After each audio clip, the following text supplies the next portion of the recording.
Good morning, Britain. Ministers are set to end automatic isolation for pupils in England, meaning hundreds of thousands of school children will no longer have to stay at home after contact with a COVID case. Looking to tease the Czech defence, does that, and it's headed in by Raheem Sterling and England lead.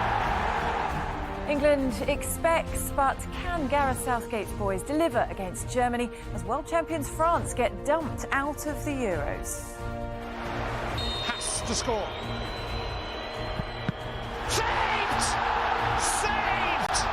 On this epic story. Just a little bit of advice from me. If you want to keep hold of your man, you may have to graft a little bit harder. And it's back. Richard's here with all last night's gossip after a night to remember at Casa Amore. And I'm live outside Wembley Stadium, where 45,000 fans will be in attendance for England versus Germany. The weather cloudy with a chance of drizzle. Let's hope that's not the mood after the game. All that and more coming up on Good Morning Britain. Tuesday, 29th of June, 2021. Live from Television Centre in London. This is Good Morning Britain with Charlotte Hawkins. Hello there, good morning. 6 o'clock, we're with you all the way through till 9. Martin Lewis and Susanna will be here from 6:30. First, our top story. England take on Germany in the Euros this evening with a quarter-final place at stake. The winners are likely to become the favourites to go all the way to the final and lift the trophy, especially after world champions France were knocked out on penalties. Well, let's go to our chief correspondent, Richard Gaisford. He's at Stein's German bar. Let's find out what's happening there. Good morning to you, Richard. So, German fans there, no doubt feeling the excitement. How do they rate their chances? Yeah, very much a lot of excitement here in central London this morning, Charlotte. The band are in, the Oompa Band are in the bar here. We're in all times. That is your forecast. I'll have more for you a bit later. Oh, I'm sorry. We seem to be having some difficulty there with Richard Gaisford. We'll try to go back to him later. I'm sure there was no messing about with the connection from any other fans apart from those with Germany, but much more on the Euros to come. In the meantime, other news this morning, and school children will no longer have to automatically isolate after contact with a positive COVID case when schools return in September in England. In a separate move, ministers are also considering a total ban on mobile phones in the classroom. Let's speak to Katie Rickett now, who's at Bristol Hall Academy in Oldbury. Mobile phones have been banned there for 5 News. Good morning to you, Katie. So they obviously saw the effects that would have on children. But, you know, this is going to make a big change, isn't it? Changing these self-isolation rules. It's what many people have been calling for some time to prevent so many children being off. Well, that's right, Charlotte. When I've spoken to teachers throughout the pandemic, one of their biggest gripes has been children being in and out of school, basically like the hokey cokey. In fact, in the last week recorded, almost 250,000 children were isolating at home because at the moment, if one in their bubble gets COVID, they then have to go and isolate for 10 days. And I'm joined by Cully Uppel, who's the principal here at Bristol Hall Academy. Cully, you know how much disruption this can cause personally, don't you? And what difference will this make in September if they get rid of it? Well, certainly this has been happening up and down the country for a few weeks and months now. My own son, who's in Year 7, is currently isolating, so it shows that it's affecting people everywhere. And of course, if you can bring testing in place to stop this isolation, it means that students can remain in the classroom and the learning can continue. Which, of course, has been your priority throughout. So that's the first part of this. Let's go into the second announcement today from the government about banning mobile phones and creating calmer classrooms. First of all, here's Jeff Barton from the Association of School and College Leaders. Frankly, there's a lot more really important issues. The catch-up issue, how you help children with their mental health, how you make sure that they're not left behind, how you don't define them as the forgotten generation, all of that kind of stuff. Lots of parents, certainly lots of teachers, lots of leaders, are going to be a little bit surprised and dismayed that what the Secretary of State decides to focus on is mobile phones in schools. Can we not be a little bit more ambitious, particularly given that we know that actually behaviour in schools and colleges has never been better? Now, just for the sake of balance, it's important to say that the government has also announced £10 million on behavioural hubs where schools that have good practice can help others as well. But I must admit, Cully, when I heard the news last night about mobile phones being banned, I did think, are there any schools who still have them? So is this just a bit of a strange headline, or do you think it's a good thing? Well, I think here at Bristol Hall Academy, we've had a no mobile phone policy for over 5 years now. That's by talking with parents and carers and families there supporting us to make sure that there are no disruptions to a child's learning, because that's of paramount importance. And let's also remember, though, that any initiative that that brings in money into the education sector is welcome. We need to remember, of course, we need more investments for educational well-being, mental health, what we're doing about catch-up premiums, and also what are we doing to bring back routines and structures for our students to make sure that they truly flourish. So no mobile phones here at Bristol Hall Academy, but I think there's a lot more to be done. OK, thank you very much. I think both those headlines really are saying less distractions and less disruption. Let's get kids back in the classroom and get them learning again. Katie, thanks very much for that.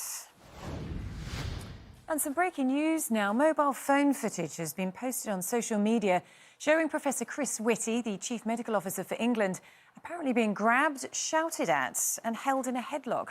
The Vaccines Minister, Nadeem Zahawi, has called the incident disgusting and has said that the thugs must be found and charged. Nick Dixon is at Scotland Yard for more details on this now. Good morning to you, Nick. I mean, it's difficult to watch, isn't it? Because Professor Chris Whitty looks visibly uncomfortable with what's happening here. What more do we know about this footage and how this all happened? Morning, Charlotte. Well, the incident itself happened at St James's Park here in London. The footage was then shared online on social media yesterday. It lasts around 20 seconds or so, and as you'll see in a second, Professor Chris Whitty does look very uncomfortable in this video. He is seemingly struggling to get away from these two men, and eventually a passerby is heard in the video asking them to leave him alone. Now, the police say that they have spoken to everyone involved in this video. They are investigating the matter, but many do feel that high-profile scientists like Professor Chris Whitty really at this stage should be getting protection. Struggling to free himself, Professor Chris Whitty is manhandled by two men laughing and posing for the camera. He manages to escape, but the men catch up, throwing their arms around him and shouting while he attempts to cross the road. The video, posted on Twitter, has angered Vaccines Minister Nadeem Zahawi, who said this is disgusting and these thugs must be found and charged. Zero tolerance for harassing a public servant. You're a liar. You're a liar. It's not the first time the Chief Medical Officer for England has been approached in this way. In February, a teenager accused him of lying over COVID cases. Come on, man, stop lying to the TV, man. Later, in a daily Downing Street briefing, Professor Whitty played down the incident. Young lads showing off occasionally happens. I'm sure he'll become a model citizen in due course. Then, just last month, he was accosted by an anti-vax protester, who later went on to follow England's Deputy Chief Medical Officer, Jonathan Van Tam, in a similar incident which Downing Street condemned as appalling. Social media users are now questioning why the scientific advisors given the highest profile during the pandemic haven't been given even the lowest level of security. Nick Dixon, Good Morning Britain. Now, government plans to remove the £20 a week uplift in universal credit in September will have a devastating effect on millions of people, according to a charity that helps those living in poverty. In a new poll, they found that the extra £20 a week is the difference between being able to manage without going to a food bank. 2.2 million working people rely on universal credit to top up their incomes. Gargi Patel has more details.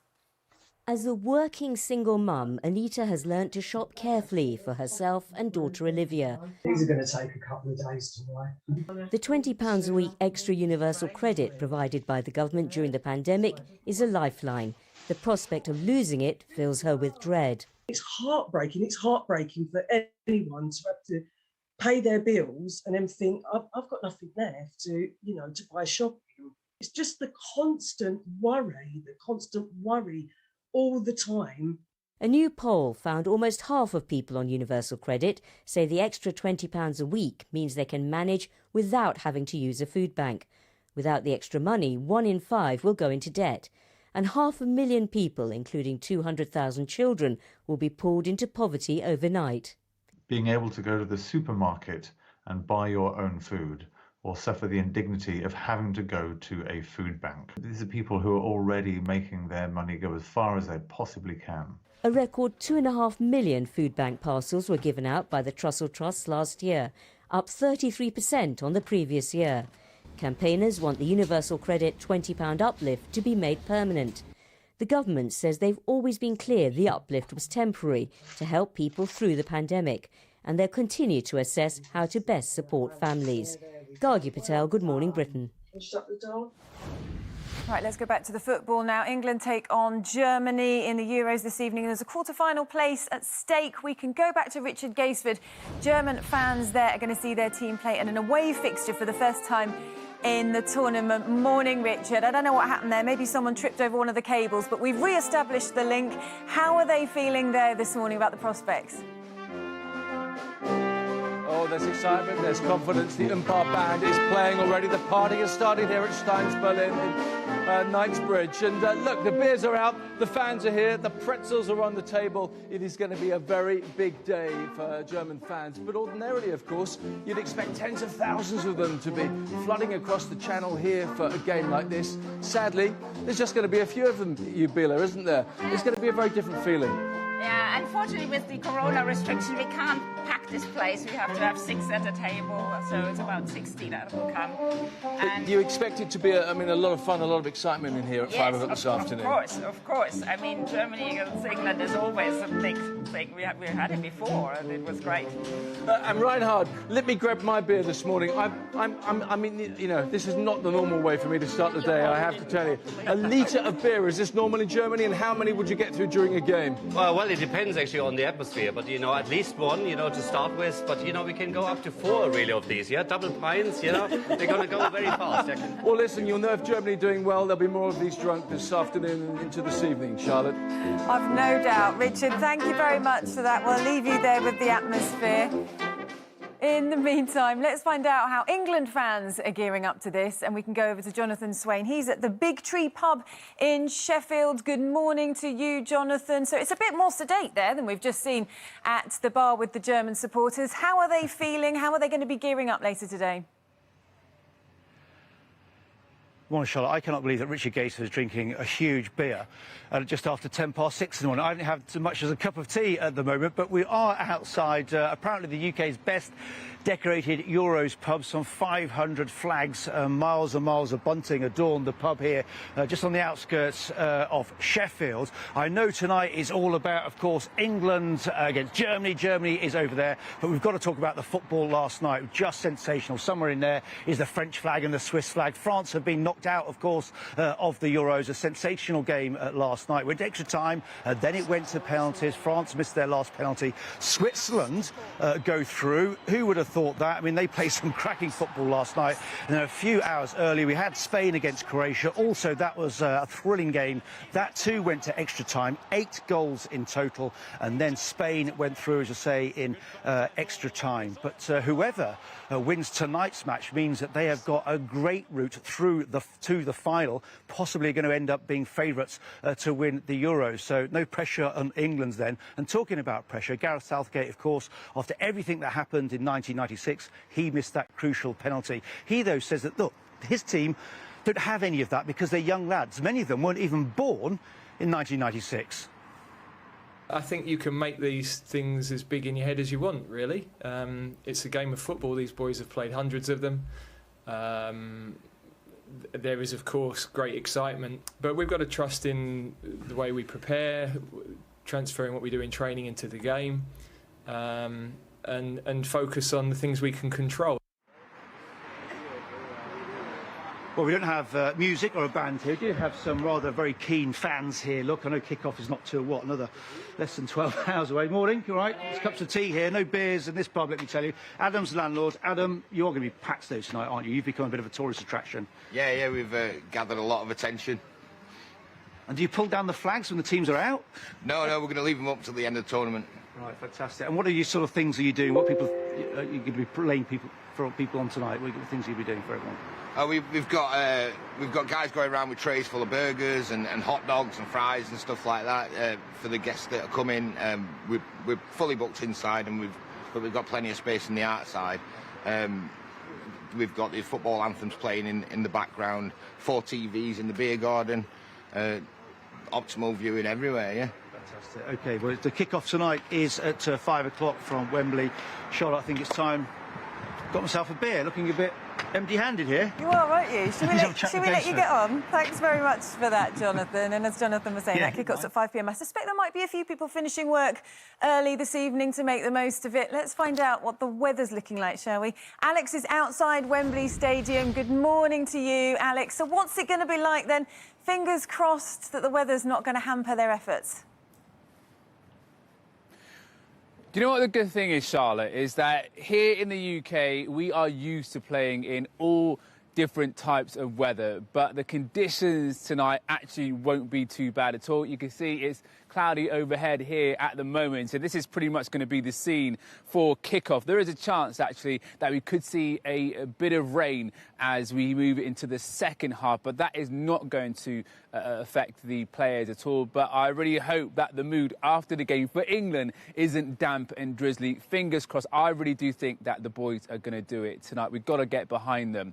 The bigger picture elsewhere, well, across really the bottom third of the UK, there is a chance of outbreaks of rain through today. The best of the weather is going to be much further north. If we take a look at the satellites and radar picture from a few seconds ago, you can see that clearer start to the day across the northern half of the UK. As we push on into the afternoon, that's where the strongest sunshine is going to be. In fact, temperatures will start to push into the 20s. I suspect we could reach around 24, 25 degrees Celsius out towards western Hello, I'm parts Sascha of Williams with the head. Scotland. That's what it achieved yesterday. Very likely again today, but you can see as we push further south, we do start to pick up more in the way of cloud cover, the chance of some showers as well, and temperatures hovering at around 19 or 20 degrees Celsius. As we head into this evening, we're going to see an east-west split developing, western areas holding on to clearer skies, eastern areas seeing some cloud roll in. Hello, I'm Sascha Williams. May even see some outbreaks of rain down towards the southeast, and this will continue to be a bit of a feature as we head into tomorrow as well. But elsewhere, out towards the west and further north, it's going to be drier and brighter. However, even here, there is a chance of a few showers from time to time. That is your forecast. Come on, England, we can do it. Do right, Alex. Thanks very much for that. Well, Hello, I'm Sascha. Here all the way through till 9. Martin Lewis will be here with Susanna from 6:30. And today we'll be talking about the fact the Education Secretary is proposing a ban on mobile phones in schools in England. But is that the right priority at the moment? We'll be discussing that next. Plus, there were coupling ups, first kisses and cliffhangers. Richard's dissecting last night's Love Island. That's at 6:20. All that's to come, but first let's get the news, travel and weather where you are. See you in a moment.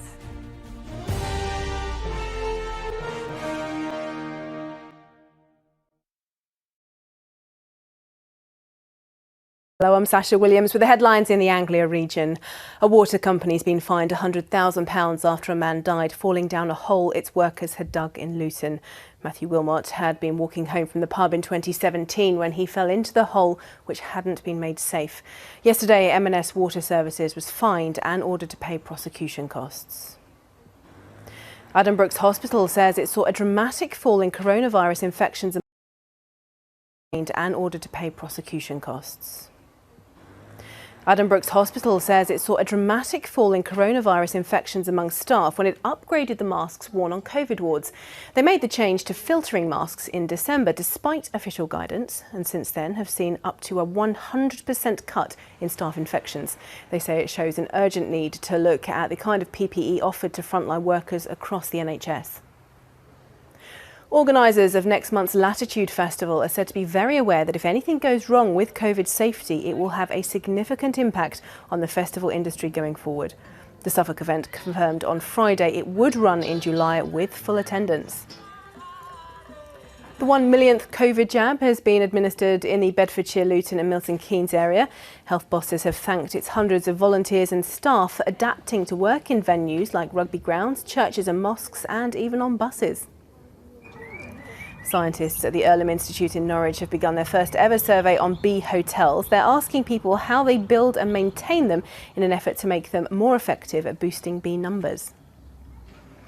A Ford Escort, which was given to Princess Diana by the Prince of Wales as an engagement present, will go under the hammer in Colchester today. The 1.6-litre Ghia saloon still has its original number plate and could fetch as much as £40,000. And after a pretty tumultuous few months, pubs across the region are hoping for a bumper afternoon. Expect more scenes like this for the England-Germany game later. Well, weather cloudy and showery to start, some sunshine in the afternoon, but mainly grey and feeling a bit cooler with a top temperature of 19 degrees.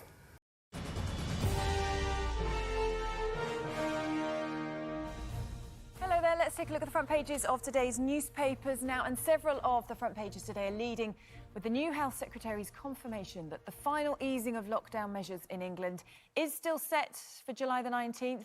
Bring it on, declares the Daily Mail, as it claims Sajid Javid is fighting for freedom.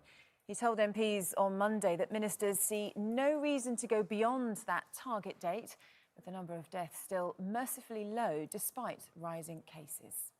The Daily Telegraph splashes with a call to end the madness of isolating children.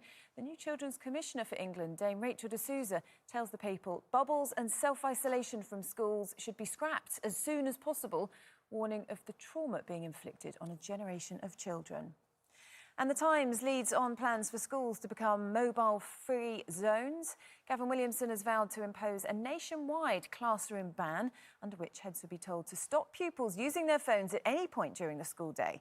That's what the paper is reporting. Well, staying with those education stories now, I'm joined by Jeff Barton from the Association of School and College Leaders. Good morning. Thank you for joining us this morning. So a couple of issues. Let's start with the self-isolation, because, of course, this has had a huge impact, hasn't it, on children missing even more of their education. We've got this figure, 250,000 children missed school in a single week because of coronavirus infections, whether that was self-isolation, they had it themselves, or school closures.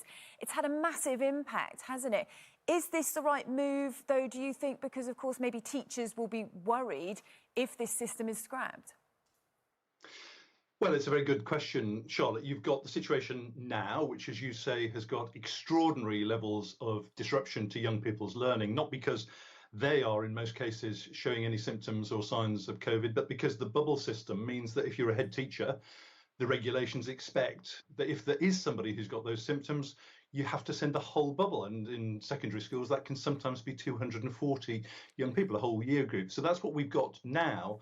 That, I think most of us would agree, is simply not sustainable. This is about the risks, and the risk to children's education, I think, is considerable. Added to which, if we then look to the future, we're going to, in September, have the majority of adults having been vaccinated. It would be unthinkable, surely, that adults are starting to go about their normal life whilst children are still having that level of disruption. So I agree with the Children's Commissioner, but we need to just know the detail. Does that mean that face coverings are going? Does that mean staggered starts are going? Does that mean social distancing is going? Could we please, from this government, not be on the back foot yet again and actually know some of the details as to what this might look like in September? So more clarification on that one needed. And what about the mobile phone story as well? Because, you know, I suppose there'd be surprise from some, wouldn't there, that there are schools that still allow mobile phone use during the day. But this seems to be the situation where Gavin Williamson's expected to say that there will be this ban. There's this calm classroom move that they want to improve behaviour.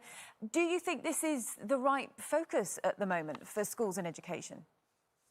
I think this is a complete example of the Education Secretary throwing some red meat to the backbenchers and saying, look how macho I'm being about behaviour. I mean, Ofsted has already said, my members have already said, behaviour has never been better. And in a sense, of course it hasn't, because you've got young people who are being kept separate from one from another, but who are also appreciating being back at school and are behaving extremely well. I don't think you would find a school or college which hasn't got a clear policy on mobile phones. So quite why we're not focusing on those 240,000 children whose education was disrupted last week. Well, quite why we're not trying to get the £15 billion that the government's own recovery commissioner was suggesting. Why we aren't trying to do the important stuff on mental health for young people and educational catch-up is just bizarre, trivial and very, very marginal, Charlotte. OK, listen, Jeff, thanks very much for your thoughts this morning. We appreciate it. Jeff Barton there from the Association of School and College Leaders. 6:24, and Richard is here with today's entertainment news. It was a late night. The summer of love has officially started.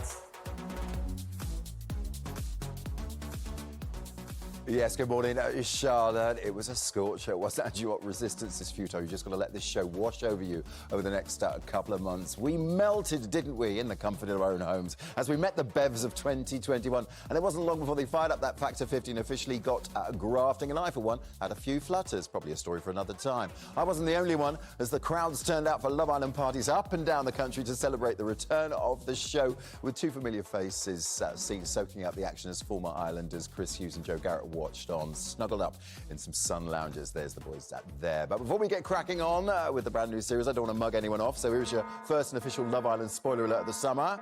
I'd leave it longer, but we're almost out of time. That's right, love was certainly in the air as the boys and girls coupled up and kicked off Love Island 2021. First up, Jake decided Liberty was his type on paper. Then Aaron put his eggs in Shannon's basket. Now, there's an image. Brad didn't waste any time cracking on with Faye, whilst Hugo found himself having to fill the aforementioned flutters for Sharon, as she was one of two left. And finally, Toby and Kaz were last on the shelf, meaning they had no other choice but to join forces. But that could work well in their favour. It wasn't all plain sailing, though. It's early days. There was one lass that caught the attention of not one, not two, but three lads, and that was 26-year-old firecracker, the letting agent Faye. She was initially picked up by PE teacher Hugo before social media footballer Toby, yes, it's the thing, stole her away. Then last in was labourer of love and self-confessed nanny's boy Brad, who also decided that Faye was just his type. But it wasn't long before the couples were gathered around the fire pit for a good old game of dares, because nothing says love like a twerk-off and a lap dance. Brexit policymaker Sharon proved she was a good tongue twister by chowing down on PE teacher Hugo's earlobe. Are you still with me? Sure, that's ground for detention. At least it was when I was at school. That was a while ago, of course. But as we all watched on from behind our hands, there was one guy who was front and centre taking in the action, and it wasn't even his own dare. Cornish plumber Jake couldn't help getting excited as Toby got cosy with Kaz's toes, grabbing the money shot on his phone. He did say that toes were his thing. But it would seem he can't control his own feet as he treated us to an early entry into the Stacking It Hall of Fame, clocking up almost 400,000 views on Insta. He's in good company, even gaining praise from Fall Queen herself, Demi Jones, who welcomed him to the club. Let's take a look at the islands who've taken a topple. We're around the garden looking for you. Are we?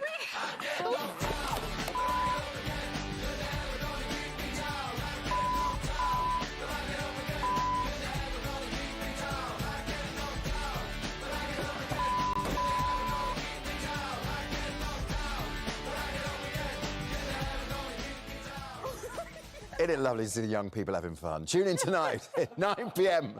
on ITV2. I'm absolutely spent, Charlotte. It was an hour and a half last night, but I loved it. So good to welcome it back. I have to say, it was a breath of fresh air, wasn't it? It really Thanks was. very much for taking us through all of that. Susanna and Martin here in just a moment, but let's find out what's happening with the weather. Here's Alex. We predict showers. Warm showers. Juicy. Proud sponsors of Good Morning Britain National Weather. Boxed boilers. Hello, a very good morning to you. I am outside Wembley Stadium this morning, where later today a lucky 45,000 fans will be packing into Wembley Stadium for the big match between England versus Germany. If you are one of those lucky 45,000, well, the weather conditions aren't going to be too bad. It's going to be largely on the dry Hello, I'm side. Sascha Williams. Quite overcast, a bit like it is now, really, but there is a chance that we could see some drizzle, particularly through the second half of that match. As for the bigger picture, well, across the bottom third of the UK, it's going to be very similar, quite grey and overcast throughout today. Maybe the odd spell of brightness here and there, but also the chance of one or two showers developing from time to time. But as we push further north, really north of the Midlands, it is going to be somewhat drier, clearer and sunnier. And you can see this on the satellites and radar picture. And as we push on into this afternoon, you can see not a great deal of changes. In fact, really respectable temperatures across the north today. Across the western side of Scotland, we could see highs of 25 degrees Celsius, so very warm for this time of year, and those temperatures are going to be above average. As we push further south, you can see it is somewhat cooler, maybe highs of 19 or 20 degrees Celsius. Into this evening and overnight, we're going to see an east-west split develop, Western areas having a clearer night, eastern areas holding on to a good deal of cloud, and that really sets us up as we head into tomorrow with the best of the sunshine out towards the west. Now let's take a look at the 7-day outlook, where your weekend is always in the view, and you will notice that settled trend across the north as we head through the next few days. But as we head into the weekend, it does start to go downhill with outbreaks of rain, but temperatures stay above average for the time of year. You can see the chance of rain also increases as we get towards the weekend. Switching to the south, a more changeable story, the chance of light rain as we head through the next few days, and again that unsettled weather is going to be with us as we head into the weekend. But maybe Thursday, Friday not looking too bad, and you can see temperatures just above average, or really where they should be for this time of year. That's your weather. For the weather in detail where you are, go to itv.com/weather.